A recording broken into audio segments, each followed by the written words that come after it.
ஆன்மீகத்தில் முன்னேற வேண்டும். பௌதிக முன்னேற்றம் வந்து முக்கியமானது தான்.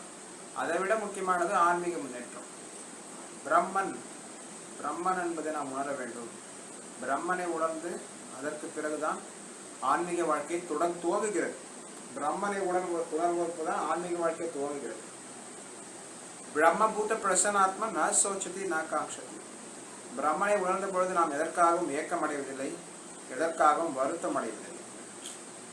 இந்த பௌதிக நீர், நெருப்பு, காற்று, ஆகாயம், மனசு, புத்தி, அகங்காரம் இதெல்லாம் சூட்சும மற்றும் ஸ்தூல உணர்வுகள்.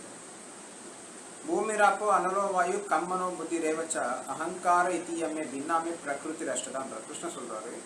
இந்த நிலம், நீர், நெருப்பு, காற்று, ஆகாயம், மனசு, புத்தி, அகங்காரம் இதெல்லாம் என்னுடைய பிரிந்த சக்திகள் என்றார். கிருஷ்ணர்கிட்ட பிரிஞ்சு போயிருச்சா இதெல்லாம் சக்திகள் எல்லாம் பிரிஞ்சு சக்திகள் என்றார்.